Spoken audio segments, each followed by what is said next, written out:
and salutations, my dearest friends. My name is Samantha, and today I'm going to be talking about how to get out of a reading slump. I'm going to be giving some tips and tricks to get you back into reading when you haven't been able to pick up a book or even finish a book in a really long time. I'm going through that right now, so hopefully this helps.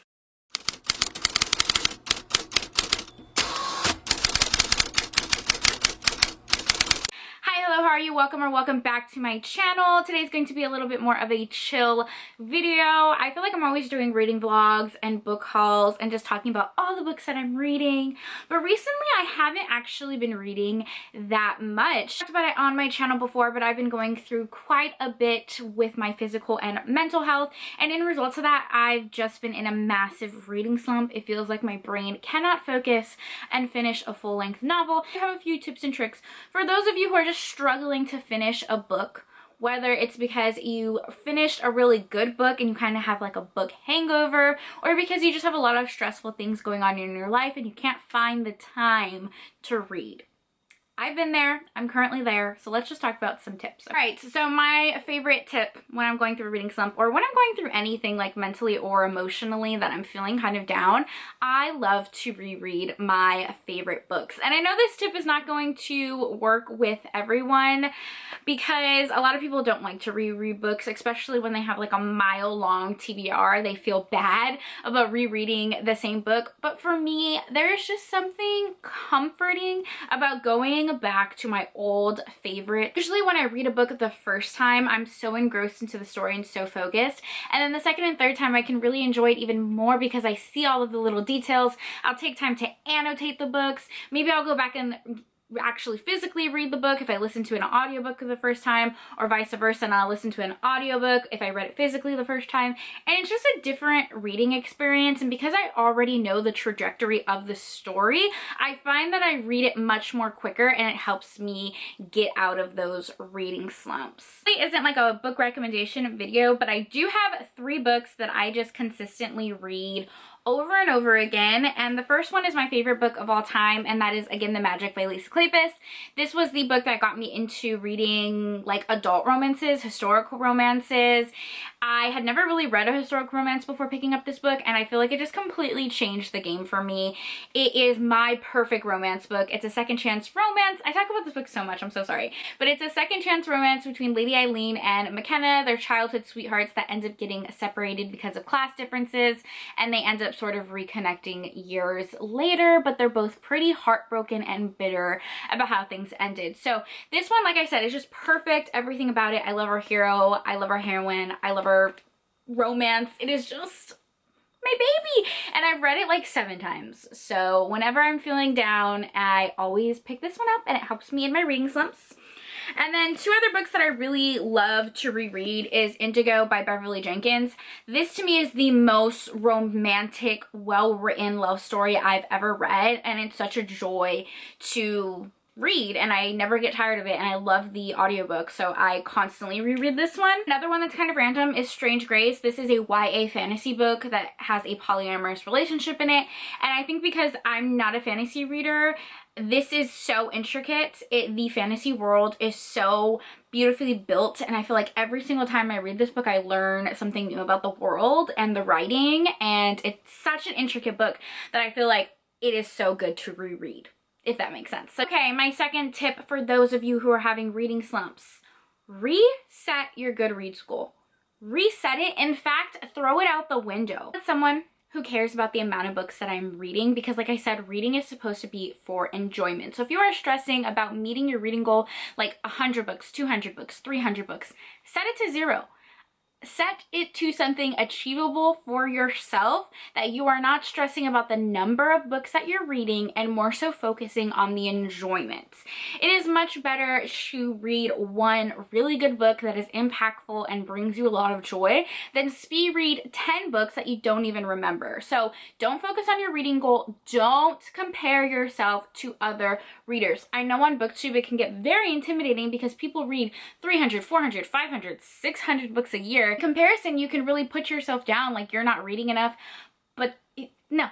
Throw that all out the window. This is not a competition. There is no rules to reading. There's no comparing. Make your reading journey your own. And if you are the type of person who tends to compare numbers or get really focused on like meeting a goal, throw it out the window, set it to 0, and just enjoy the journey. Next tip is a very simple one, and that is read novellas, okay?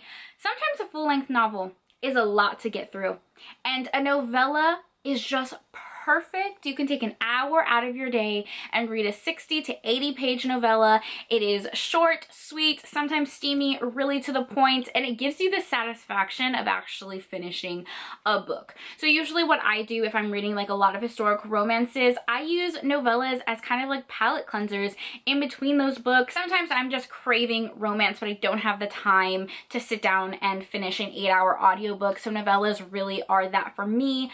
A lot of times when I'm struggling mentally, I also struggle to focus like on finishing one book, and it takes a lot of concentration for me. So reading a novella, like I said, gives me the satisfaction of actually finishing a book, but it's not as daunting. Because like when you pick up like a 600-700 book, you're like, oh, that's a thick one.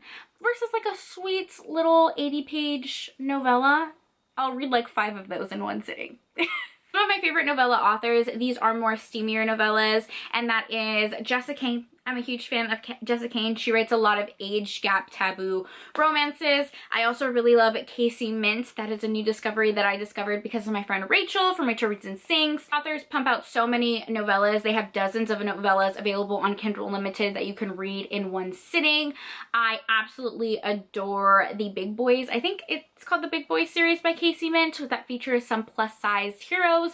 Those are just my favorite, and like I said, I can read like 4 or 5 in one sitting. They're very quick, to the point. I know what I'm gonna get. They're steamy and very campy. Like a lot of the tropes are really intense and taboo and wild, and that's the type of stuff I need when I'm struggling to read. So read novellas.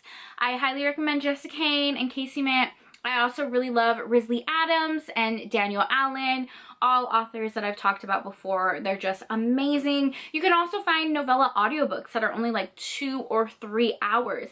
If you have an Audible subscription, they have a lot of Audible originals of audiobooks that are only like 2 or 3 hours long. Huge fan of novellas on this channel. I talk about them a lot, and I have at least 4 or 5 videos giving you recommendations of some of my favorites, some with audiobooks, some with ebooks, so I will leave those videos down below if you want some more recommendations. My second tip is to journal. I have started to keep like a reader's journal. I've never been someone who would track like my reading, like writing down the plot or the characters or my rating, but I started to do it this year, and I actually found that it helps me read more books and to actually retain the information. So this one I got as a gift from a coworker. It's the Bibliophile Reader's Journal that she got from Barnes & Noble, but you can pick up literally any reading journal or even just a regular notebook and just start jotting down your thoughts on the books that you're reading. And I don't do this after every time I finish a book. So what I'll normally do is if I have some time throughout the day, or if I'm feeling in a reading slump, I will go back in the journal and just update it on the books that I finished and haven't written down, and kind of like reminiscing in some of my favorite books and just like thinking of the characters will actually really inspire me to pick up even more books, especially if I really liked a book by an author. I will tend to pick up like another book by that same author. So yeah, journaling and just like getting all my thoughts about the books on paper, I don't know what it is, but it's actually helped me read a lot. Next tip I kind of mentioned before, and that is to pick up a book by an author you know that you're going to love.